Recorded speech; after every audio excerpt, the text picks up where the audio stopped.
right, here we go. Welcome to May. It's the first Saturday in May, so we know what that means. Horses. Horses. The only weekend of the year we pay attention to the horses, George. No, listen, no, but the thing of it is you have a horse race, you have a bunch of beautiful women in extraordinary hats, and you have bourbon. I mean, how can it get much better than that? You know, so yeah, I'm not that crazy about what happens to the horses, but the rest of it, if they just had the beautiful women, the hats, and the bourbon, I'd be happy. So, but yeah, the racehorse is going to happen about 6 tonight. As my son-in-law said to his son this morning, he's talking about how much he loves syrup at the pancake breakfast. Yeah. And I said, somebody asked him, do you like your pancakes, Milo? And he said, yeah. I said, no, I think he likes the syrup. And Adam said, you got to have the vehicle to get the syrup home. Well, that's what the horses are. They're the vehicle, quote unquote, to get all this other stuff to. What he's talking about, we had a great breakfast over at the fire hall, supporting our fire department, and you run into a lot of people at that place. It's I was all of a sudden, it was just like, I got to go. I looked at my clock on my phone. I'm like, I gotta go. I gotta get set up for the show. So, yeah, it was a good morning. It was. The 3 favorites: Sandman. That's my pick. I'm going Sandman. Journalism is the favorite at 3-1, and Sovereignty. Do you got somebody else? Well, you know, I'll tell you, I always kind of like to go for the long shot, and the long shot in this one is where the heck is it? Maybe he's not even on here, and maybe they might not have even finished. But there was East Avenue is a 37-1 odd, and we have a 49-1 odd in Neo Equos, if that's how you pronounce it. And I always like to say, I'm going to take $100 and put it on the biggest bid. 4 or 5 years ago, I would have won. Would have won. Yeah, and so, you know, it does happen from time to time, but it's quite a contest. There's no doubt about it. And of course, we got the Hall of Fame induction ceremony tonight, so I'm not going to get, well, maybe, I guess with technology, I guess I maybe might get to watch it if I remember. Yeah. Of course. Well, I'm not sure I have the technology, but I was screaming at you, who won the race, you know, and so it's you know, it's kind of an exciting day, and you know, it's one of the things. This is what brings on springtime for us, because you know, we know now that there's probably no more blizzards, and well, let's hope so. On that, Mother Nature, she's done enough. I'll quote unquote call it damage. It's not real damage, but our fields are in tough condition because of what she's done. But no, and back to the horse race. They did a thing on the news this morning about Franklin, Tennessee, where they make Buffalo Trace bourbon and Traveler's bourbon. They have a bunch of other bourbons that they put out. But the whole place was flooded 3 weeks ago. Oh, wow. And so they had to replace all the electronics and all the boilers and all the rest of that. They didn't even skip a beat. So they just said, did this ruin any of your bourbon? No. I'm sure they got that stuff taken care of. And there's 750 people work there, so this is no small deal. But, you know, I'm all pulling for Franklin, Kentucky, and you know, and they make great bourbon. There we go. If I ever drank it. But so talk about your Wolves? The Wolves. Now, you see, when I was in high school, I played basketball for a bunch of football coaches. And we decided that if you played basketball the way you played football, you might be successful. And I think the Wolves picked that up. Julius Randle looked like a defensive end out there. He was knocking people over right and left. And Edwards, I mean, the second day, he was just drilling LeBron James. I mean, LeBron and Luka Doncic, they were on their butt half the time. They got knocked. Well, Luka just falls to the floor. He doesn't even get pushed. But anyway, that's another. Yeah, but they were laying on the floor, and he can't shoot that 3-point jump when he's laying on the floor. So, you know, but I really liked the way they played. I liked their intensity. They are big and strong, and they believe in themselves right now, and so we'll see where this takes them. But it was a great game, great series. I thought they made a good point about depth. You know, the Wolves can go 8, 9, maybe deep with their bench. LA did not have that. No, they did not have that possibility. And, they talked about the physicality, that their mindset was that they could win it in the fourth quarter because LA was going to be worn down. And it really came to fruition. In the last games, they couldn't buy a 3. So what did they do? They went to the paint. They went to Rudy, and Rudy played out of his mind. And rebounds, defense, and I don't know. He got 21 points or something. He 27 and 24. 27 and 24. He was all over the place, and so and Anthony Edwards, as good of a ball player he is, and he is a great one.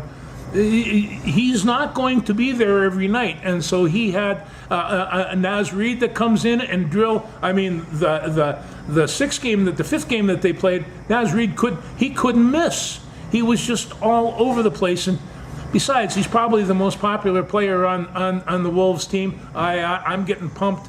Number one, I don't know when they're going to play again, and I'm not even sure who they're going to play. Would it be? Houston won last night to 3-3. Force Game 7 on Sunday. Yeah. So the soonest they could start is Tuesday, and of course they don't know if it's going to be at home, because if Golden State wins it, they're a 7, and the Wolves are the 6, so they would actually start at home. Yeah. I would say Tuesday would be the earliest. It might be Wednesday, depending upon everybody else's. Those arenas got concerts and other stuff going on as well, so they got to work around that stuff. But the Wolves shoot. If you would have told me I don't care what game it is this year, that the Wolves would shoot 7 for 47 from 3-point land, miss 18 in a row. He did. Miss 18 in a row, and that Anthony Edwards would go 0 for 11 from the 3-point line, and that the Wolves would still win, I would think that we need to get you checked into a hospital to see what's going on inside your cranial area, because it's no way. But yet they did well, mainly because Rudy had 24 rebounds. He was there. So who are you going to be pulling for, the Rockets or the Golden States? It's an interesting take on that. I would prefer to play Houston, not because that gives Houston the home court advantage. I don't want to be having to worry about Steph Curry, Jimmy Butler, and Draymond Green. Seriously, if it comes to that, that you think that the Wolves are physical and it was dirty and whatever else with the Lakers, that series with Draymond Green will be ugly. And of course, Houston's trying to establish themselves. They're the Detroit Pistons tried to do the same thing. They tried to muscle up the Knicks and show how tough they are. The Pistons did it with the Timberwolves back in March or whenever it was, trying to show how tough they are and blah, blah, blah, blah. I think no matter who the Wolves get, it's going to be a very physical series. But I don't want to see Steph Curry. I'm being honest. I don't want to see Steph Curry, but I think that's who it's going to be. I think it is too, and I got to tell you Steph Curry story. Steph Curry's mother, her name is Sonia Curry, just a knockout gorgeous woman. She went to a Ferrari shop to buy her son a new Ferrari, and so she went into this shop. She was treated just rudely, and then they told her that she had to leave because they were going to have a special showing. This was at mid-afternoon. They were going to have a special crew that comes in and look at cars, and so the regular hours were going to be gone, and they asked her to leave. First off, they says, well, maybe you could go take a look at some of our used Ferraris, might be more in your range. And so then they tossed her out. Well, she went home and told her little boy about this. And what did Steph Curry do? Did he go down there and burn the place or wreck stuff? No, he set up a situation in which all people in all these upper grade car shows are treated with respect and dignity. And surprisingly enough, he got his Ferrari Roma, and his mother got, they set up a whole thing where all the people had to take courses in human relations and all the rest of that. So he just didn't stop. Steph Curry changed things, and I think Steph Curry has always done that. So I have the utmost respect for the guy. You never hear him bad-mouthing, you never hear him doing any of the rest. But, he's of enormous influence and enormous power. And I think when the Ferrari shop found out who they just turned away, they probably took oh my Lord, what have we just done? We did. And Curry, but he didn't go down there. He didn't raise all kinds of commotion. He said, here, this is what I'm going to have you do, and you will do this or you will be sued. And Ferrari and a couple of the other upper end places, they climbed all over themselves to make adjustments. And in fact, they did, and they've done surveys and stuff to say that people that go in to these shops now are not treated like peons looking for a bicycle. These guys, and if you've seen Sonia Curry come into that place, oh, I mean, I'd have given her my car. She was that stunning of a woman, and she's got a very famous son, and they changed things. So hey, I'm kind of, I don't want to play Steph Curry either, but what a guy, what a guy. You got to play the best to be the best, right? So, that's right. Tynuggets and the Clippers play tonight, 3-3, Game 7 tonight. Yeah, this is going to be a dandy. It's been kind of a grinder type series. Nobody's getting out to big leads or whatever. No. It's been whatever. OKC took care of Memphis in 4 straight, so OKC's been sitting there. Of course, they won 66 games or whatever it was. Well, they got to be considered the team overall to beat, aren't they? Boy, of course, ESPN. You got to remember where ESPN is based, but of course, everything goes through Boston and Cleveland, right?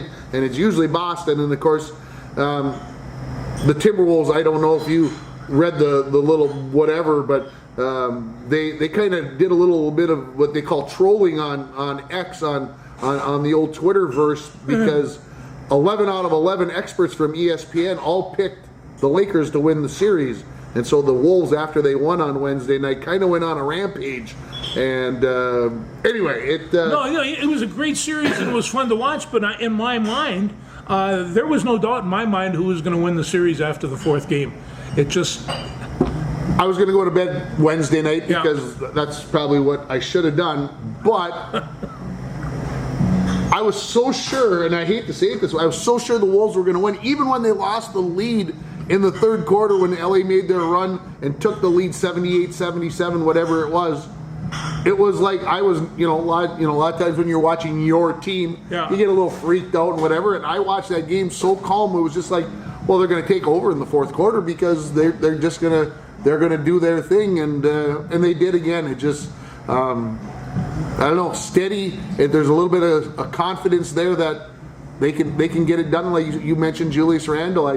He's there's sometimes when I'm yelling at him, stop shooting the ball so much, but they knew they had LA in a bad spot, and they couldn't keep Julius up. Randle, the physicality of the man is just incredible, and when he goes to the hoop, I wouldn't want to be in the way of that, because if you take the charge, you're going to get killed, and so.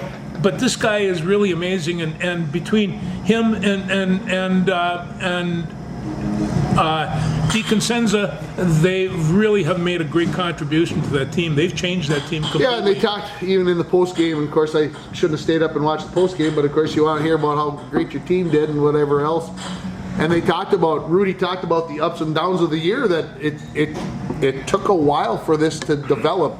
And I'm not saying they're going to go out and win the whole thing or whatever else, but it was fun to watch because they're kind of playing with a confidence. It's not an arrogance. I don't think it's a confidence right now that even if we get down, even if we get behind, we can still win. They are young and they are having fun, and that is the key. They seem to really be conjugated in amongst themselves.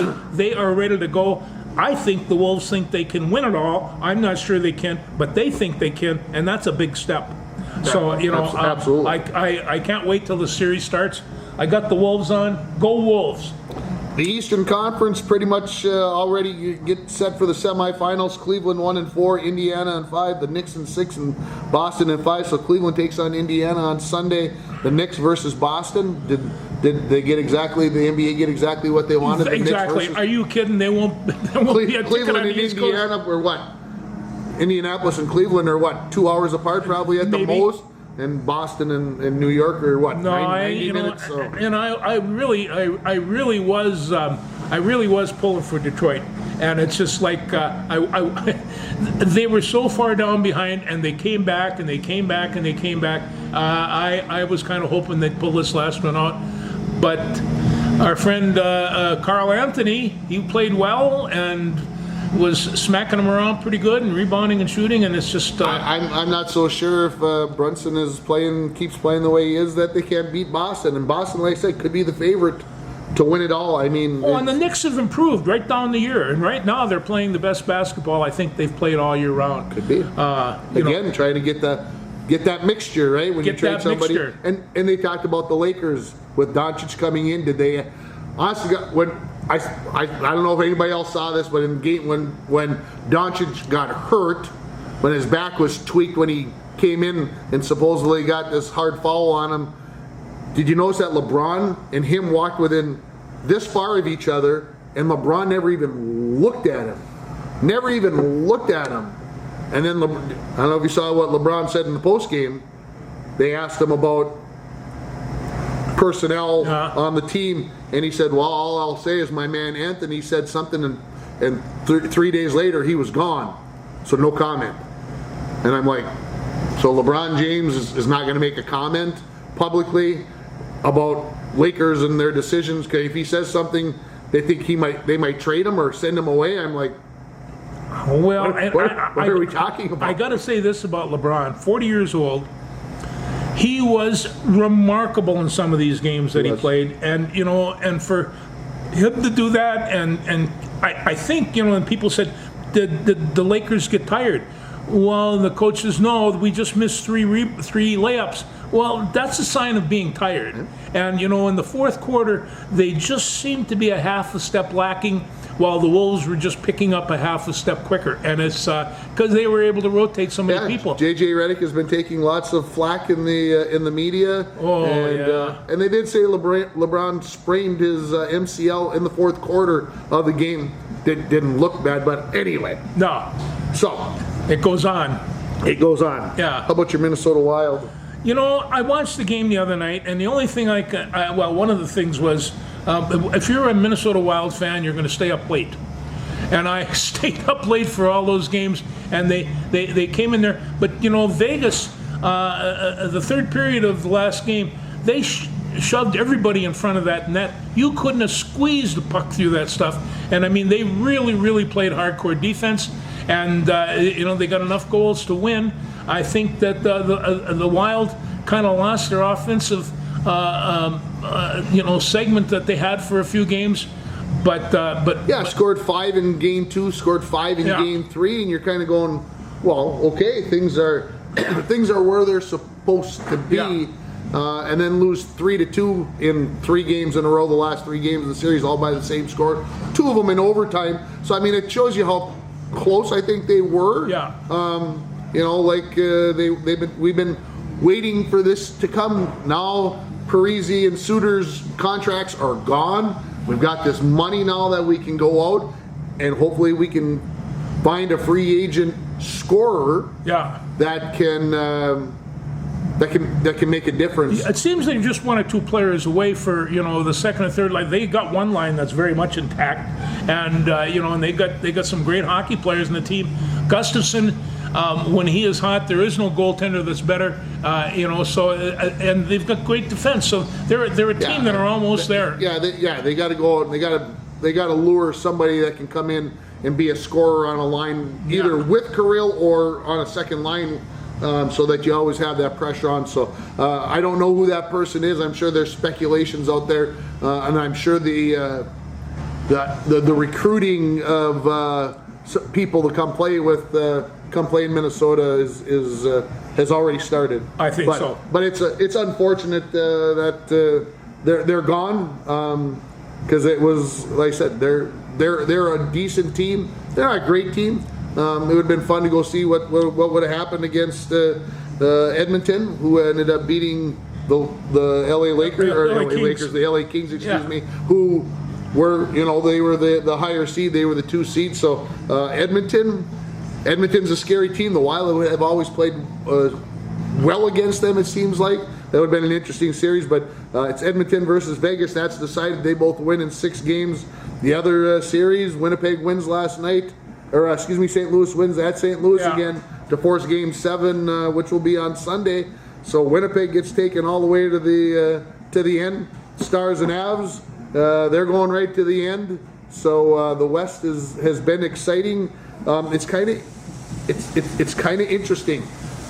The Western Conference in the NBA, not settled yet. Eastern Conference done early. Yeah.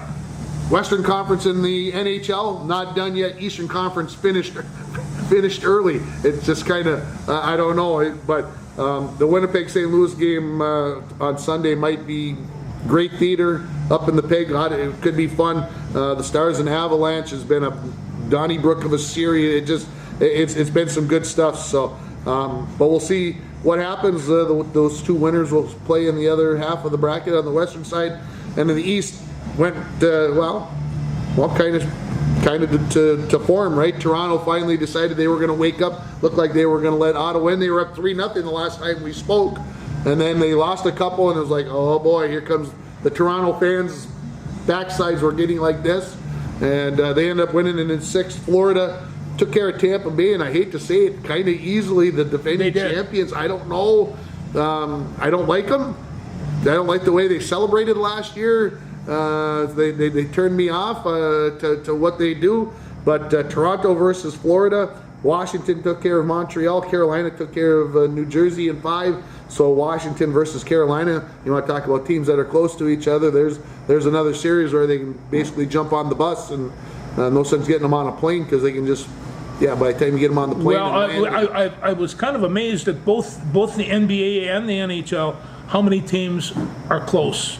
And I mean, they're just, they're winning by a goal or 2. Edmonton came back and beat the Kings, and the game before they hadn't played at all well, and they scored like 5 goals in the first 2 periods, and then the Kings came back and scored 4 and almost beat them, or at least was in the mix. And there's been some great games. There've been some great games. No doubt about it.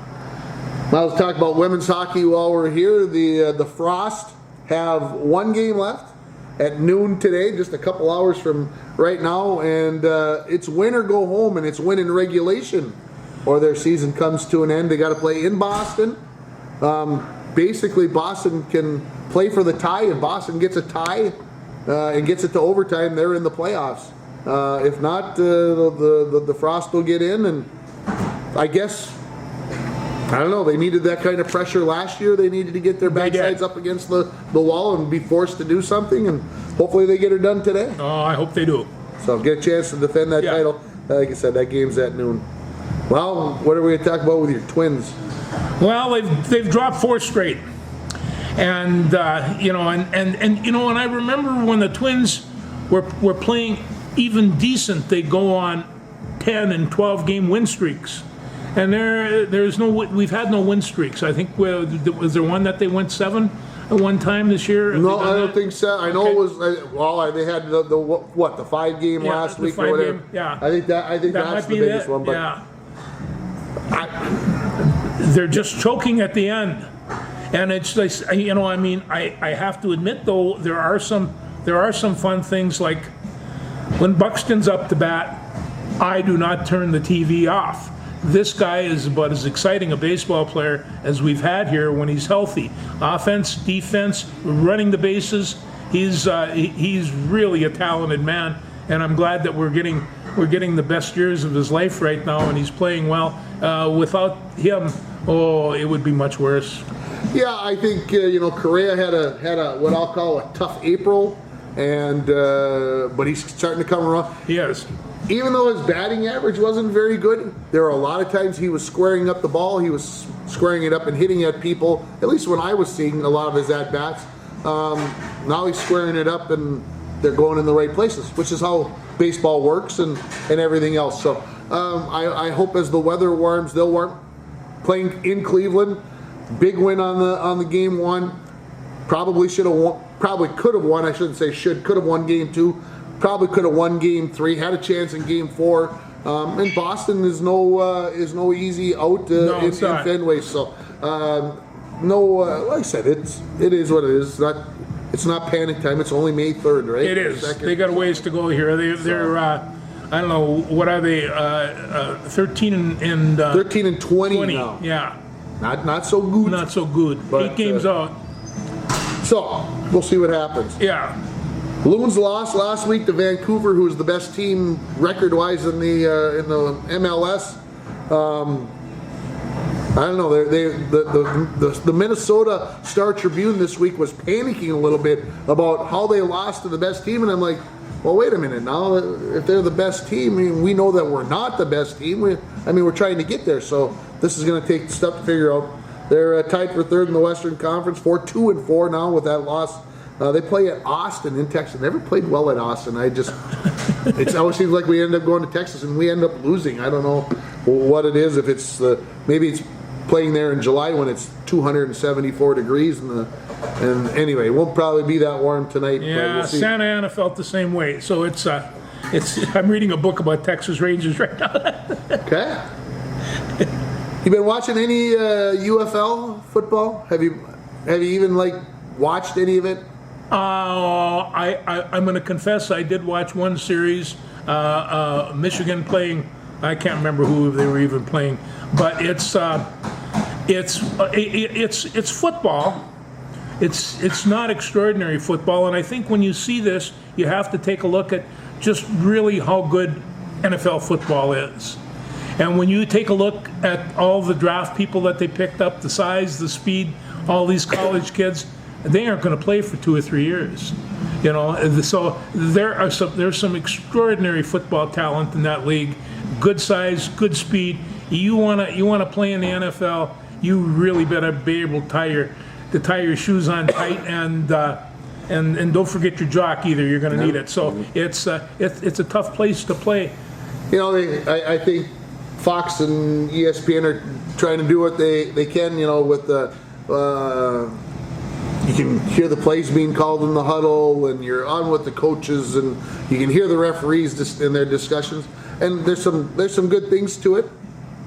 But you're right. The quality of football. Like I said, if I'm flipping through the channels, I'll watch a series here and there just to check out, see if I know any of the names. Yeah, and of course they won the game here must have been last weekend. Went to overtime, so I watched the overtime because I didn't know how it worked. And they do the best of 3, almost like a shootout.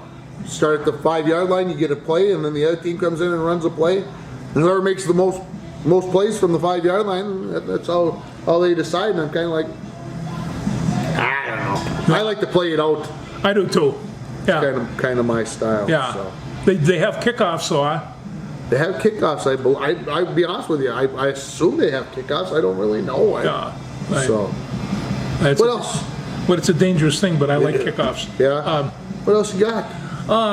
That might be about the end. I had to go watch Little League Baseball yesterday in Bemidji, so I didn't get a chance to do. Let's see what else we have down here in my. Well, of course, we got the Bronco Athletic Hall of Fame while you're searching. Do. So, of course, we're going to induct Kara Ahlstrom, Bags Hagelin, Jimmy Knapp, Bob Yuso, 1995 4x400 relay team, and the 95 boys hockey team they both won state championships. Yeah. So hopefully it'll be a good evening. Well, there are some people on that list that are really pretty remarkable people, and I've had the honor to know, and that's Wayne the Bags Hagelin, like a second father to me.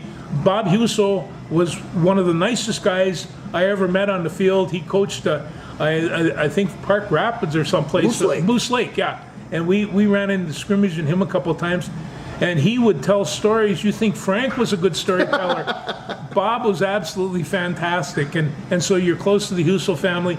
Carol Ahlstrom was a year ahead of me in school, and a truly remarkable lady in what she accomplished, not only as a coach and as an official, but just as a teacher for all those years down at Tower. She's an amazing woman. The hockey team, I do remember the hockey team well, and I'm sure that they're going to enjoy their time tonight. But this is a pretty good lineup you got working here. Yeah, good LASIK. This is our 13th induction class, and we've had 13 pretty good induction classes. So we'll see we'll see how everything pans out tonight. Like I said, hopefully everybody has You a got good anything time. good on the board to sell? Because I always like to buy something cool. Well, there's a cribbage board that Dave Olson made that I think will be very popular. We've got a few hockey jerseys, some sweatshirts, some football capes up for sale. So hopefully somebody will find something that meets their fancy. We'll make a few bucks for the Hall of Fame. I got that Nagurski jersey a couple years ago, and we wore it at the Rose Bowl last year. It was fantastic. Nothing that good. But, Nothing that good. But we, like I said, hopefully we got things going on. Hopefully we're going to get some home contests in here pretty soon. We were able to get a couple of softball games. Hopefully we'll get a... Did you get a track meet in yesterday? We did not get a track meet in this week. Too wet, too rainy. So we'll just have to wait for the IRCs coming up here in a couple of Tuesdays and see what happens. Are the IRCs here? The IRC track and field meet is here on the 13th of May. So we'll see what happens. Teams are busy. Softball team played 2 doubleheaders this week, one on the road and one at home. So they were busy. The baseball team got to play a few times in the last couple weeks. So I believe both softball and baseball are into double-digit number of games, if you can believe that. Had to kind of invent a little bit on the way, the schedule, and well, I think you're going to have a good week this year. This week is going to be gorgeous. And yeah. so hopefully things dry out, and of course you mentioned Little League. Our summer ball, our Little League gets started this week. 375 kids.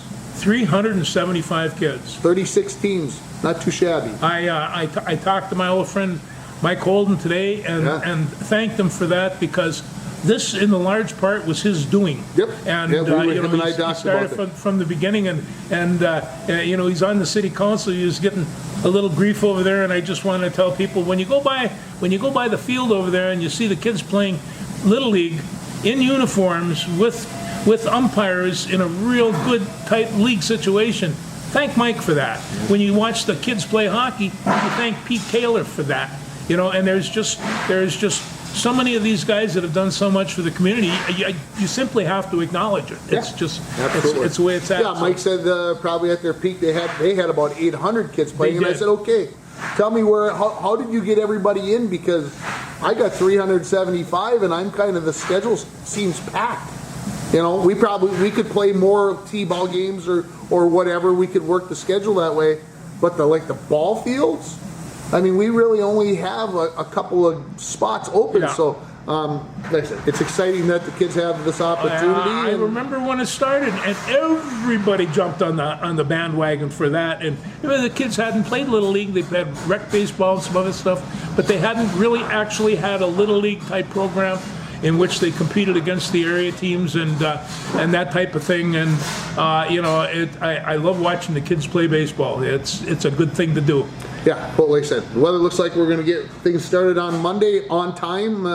Last year that didn't happen. We got started a little late, but hopefully everybody, the coaches are ready. I think the kids are ready. The coaches have been chomping at the bit. Yeah. My gosh, I can't believe their enthusiasm. I appreciate it. Some days they wanted to practice on Easter Sunday. Yeah, you can't do that. I'm like, guys, it's Easter. Let's pull on the range here. Of course, it was too wet anyway. But they've been practicing in Kerry Park Arena all week. We've had teams in there from 5 o'clock in the afternoon till 9 o'clock at night, double 2 teams at a time, trying to get them out there, throwing the ball around, hitting off the tee, whatever. So again, these people that are coaching and doing it for free. Yeah. And I tell you, if you want to have a good time, go to a Little League game. I went to a junior high game yesterday. Watch the coaches. They're having as much fun as the kids are. And you sit down and you're sitting around. They were just cracking me up, and they were doing well by their players, but they were out there. They were having a good time. They love the game as much as the kids do, if not more. So it was really fun to watch these guys work. So I like coaches. They're good. They're good people. They're good people. Are we done? I've got nothing else. Yeah, pretty short, but that's all right. We'll wrap her up, and it's a beautiful day. Hopefully the week is great for you. We'll talk to you next week. Okay, way to go. Thank you, Bags.